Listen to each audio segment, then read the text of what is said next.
c'est la fin de journée. Allez-y, madame. Vous venez ici.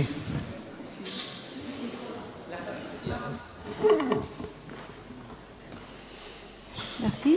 Alors, moi, c'est plutôt un petit commentaire. Vous vous présentez, docteur? C'est docteur Manseur. D'accord. Depuis tout à l'heure, je vous cherchais. Ah bon? Ouais.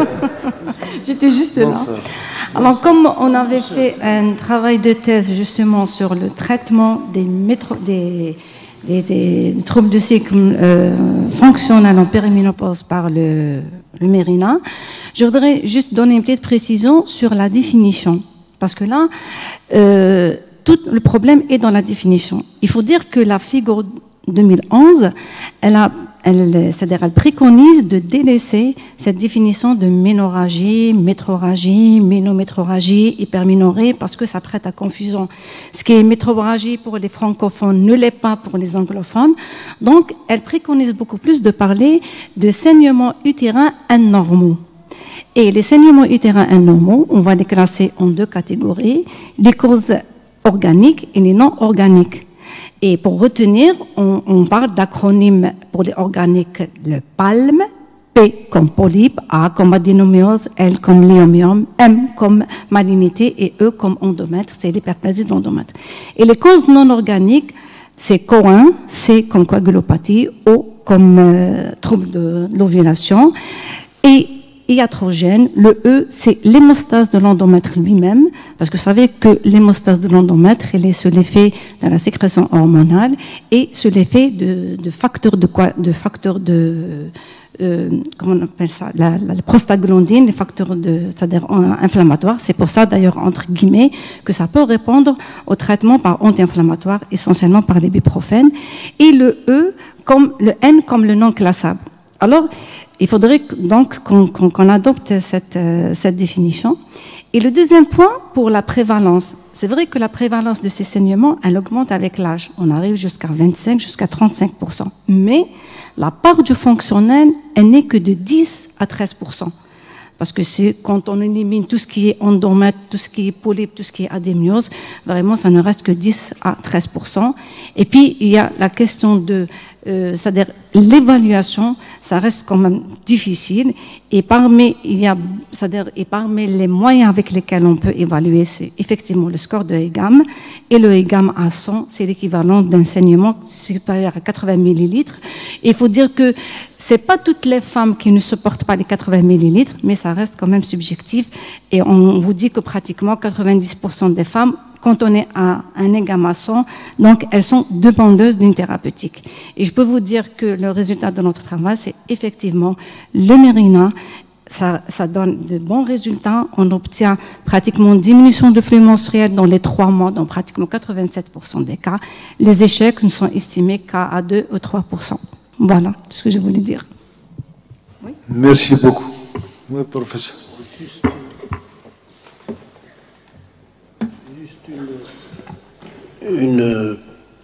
Disons, de précision, l'acronyme dont vous avez parlé, il a un nom, MUNRO. Ça date de 2011. C'est l'acronyme. C'est un moyen mnémotechnique pour retenir toutes les causes. C'est la première. La deuxième, je ne défends pas Bellouz, il est assez fort.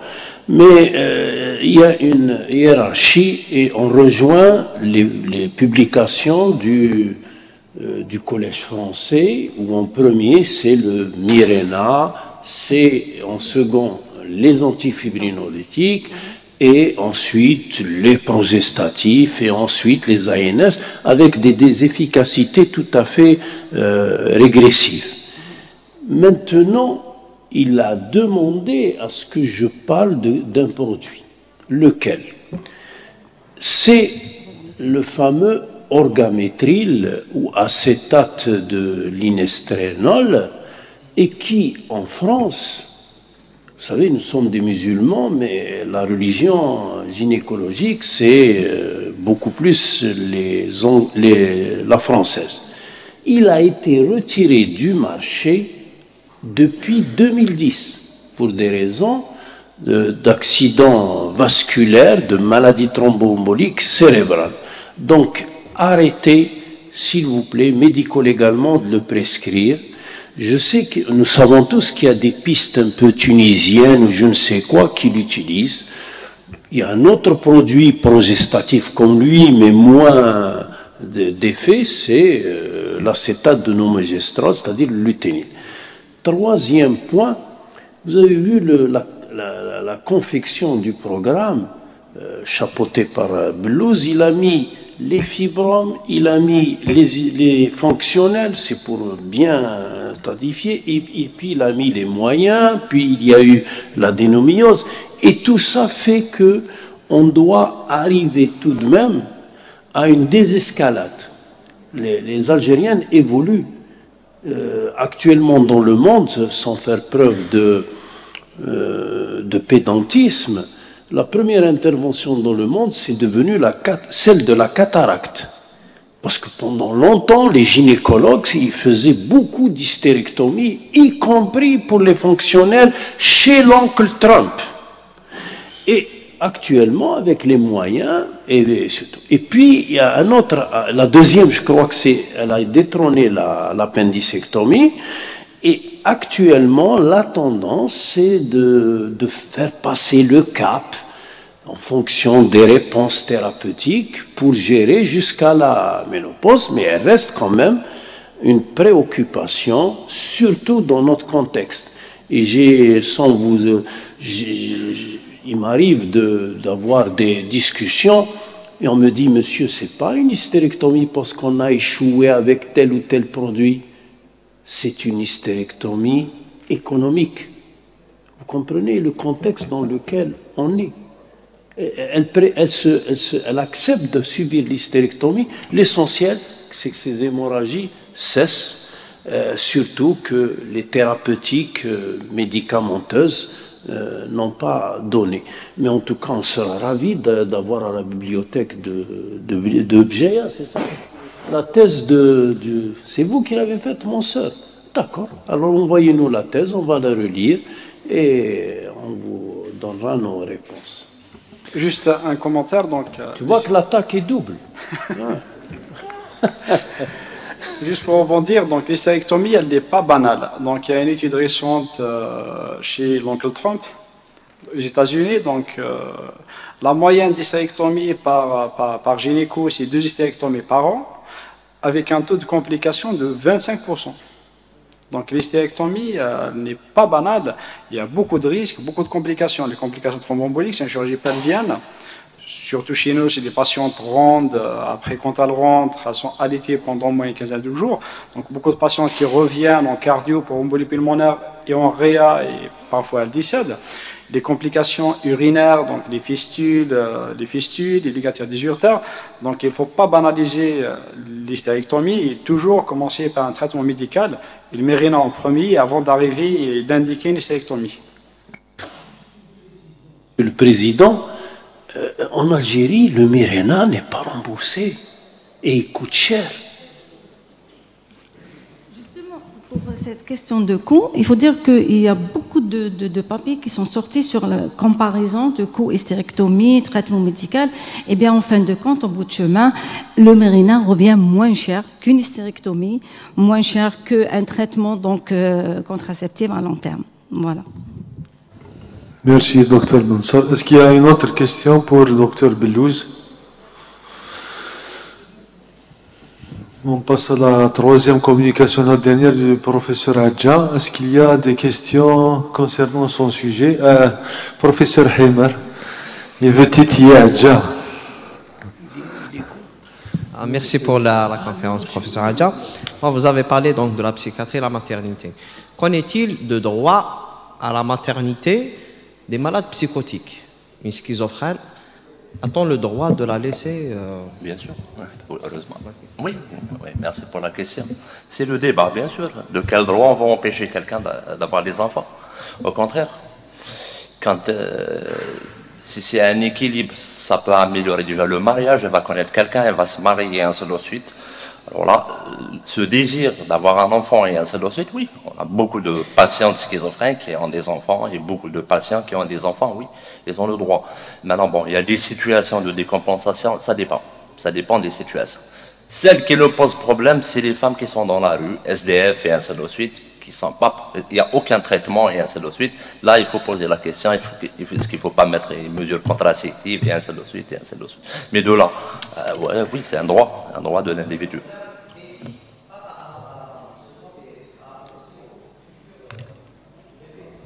Le futur bébé, quoi, l'hérédité non, il n'y a aucun risque. Le risque, c'est des situations de psychose et ainsi de suite où il y a un risque de suicide pour la maman ou bien de parricide, tuer l'enfant et tout ça. Mais là, il faut prendre les mesures nécessaires, mettre des traitements et ainsi de suite. Maintenant, pour les risques futurs de schizophrénie et l'hérédité, là, vous savez, en matière de troubles mentaux, c'est pas une hérédité mendélienne. Je suis schizophrène, donc mon gosse il sera mendélien, non, il n'y a aucun problème. Voilà. Mais d'un point de vue éthique, à tout point de vue, oui, le droit. Et des fois, on préconise ça. Parce que beaucoup de personnes schizophrènes, notamment les hommes, quand ils sont mariés, on s'occupe d'eux et ainsi de suite, et ainsi de suite. C'est beaucoup plus difficile d'accepter une femme schizophrène, si la société elle est faite comme ça, mais aussi on a beaucoup de femmes schizophrènes, bipolaires et ainsi de suite, qui sont mariées, elles ont des enfants et ainsi de suite. Voilà, et ça se passe relativement bien. Est-ce qu'il y a... Monsieur Belharith, oui. Quelle est la durée du traitement d'une femme enceinte qui présente des troubles obsessionnels? Le traitement des troubles obsessionnels ne diffère pas par rapport à la population en général. Généralement, les TOC, on les soigne sur 18 à 24 mois. Dans le meilleur des cas, en associant donc des médicaments, les ESRS, j'en ai parlé tout à l'heure, et surtout des thérapies cognitivo-comportementales. Mais sur le terrain, vraiment, c'est chronique. Voilà. Et généralement, il y a des décompensations et ainsi de suite en fonction des événements de vie et ainsi de suite. C'est des femmes qui se stabilisent avec de très faibles doses d'antidépresseurs et ainsi de suite, mais à la faveur d'un stress, d'un événement de vie. Voilà, il y a des décompensations. Mais généralement, pour le TOC, ça peut aller jusqu'à 2 années au-delà, voire au-delà. Voilà. Ils sont très fréquents. Le TOC, spécifiquement, il est très fréquent avec les grossesses. Est-ce qu'il y a d'autres questions? Sinon, je me permets de vous poser une question, professeur. Quelle est la place de l'hypnose? Vous n'en avez pas parlé, parce que c'est à la mode. C'est oui. Tout le monde qui traite beaucoup d'affection avec l'hypnose. Qu'est-ce que vous en pensez avant l'accouchement et après l'accouchement? Oui, pourquoi pas, pour éviter la douleur quand il y a des contre-indications et ainsi de suite. L'hypnose, oui. Pas spécifiquement dans la grossesse, mais dans la grossesse, surtout dans la grossesse. Ça entraîne, les femmes, elles ont peur et ainsi de suite. Et puis l'hypnose, avant de commencer l'hypnose, on relaxe l'individu et ainsi de suite. Finalement, c'est très bien, pourquoi pas. Voilà. Mais ça dépend. Quelqu'un d'un psychotique ou quelqu'un qui a des problèmes avec son corps et ainsi de suite, c'est difficile ces histoires d'hypnose, de relaxation en fonction des individus. Un schizophrène qui est complètement délirant avec des plaintes somatiques, etc. C'est difficile de le relaxer, mais sinon, oui, pourquoi pas. Merci, professeur. Docteur Blouz, un dernier mot, et puis on va clôturer. Merci, docteur Hadjout. Je remercie M. Hadja, M. Barkat, je remercie l'assistance. Et merci beaucoup, merci pour votre aide. Et à l'année prochaine, Inch'Allah.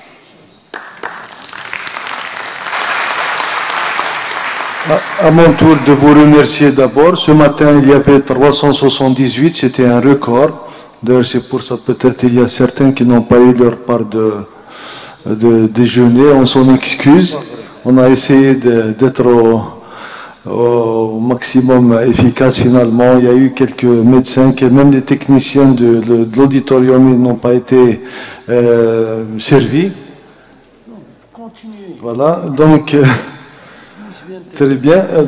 Maintenant, il y a quand même 56. Je vous remercie d'être resté jusqu'à 18h quand même. C'est très encourageant de votre part. Je remercie les communicants C'était très très intéressant. Je pense que vous êtes d'accord avec moi. Je vous remercie vous parce que vous avez assisté et au niveau de l'association des médecins généralistes libéraux, on essaie par tous les moyens de faire de notre mieux pour qu'il y ait beaucoup de monde. Je remercie les laboratoires. Sans les laboratoires au niveau des associations, on ne peut absolument rien faire. Les autorités sanitaires ne nous ont jamais aidés. C'est leur dernier souci, la formation médicale continue. Je le déplore et je le dis. Je remercie Monsieur le recteur, comme je l'ai déjà remercié ce matin, et je remercie sans oublier bien sûr les techniciens de l'auditorium et tous les employés qui sont restés ici le vendredi, un week-end. Donc je pense qu'ils méritent quand même qu'on les remercie.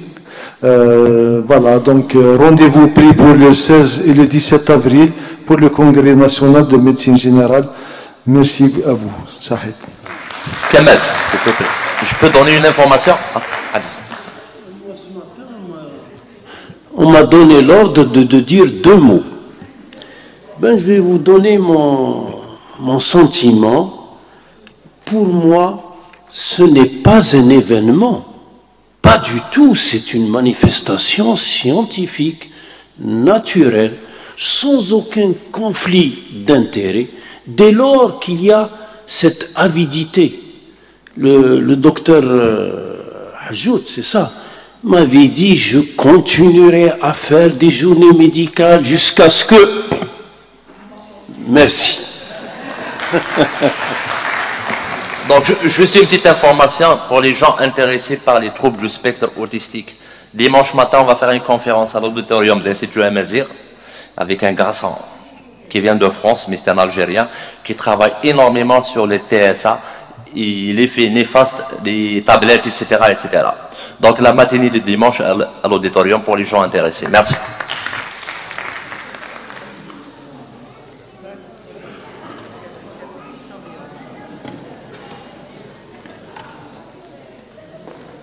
Anisa, j'ai mal entendu.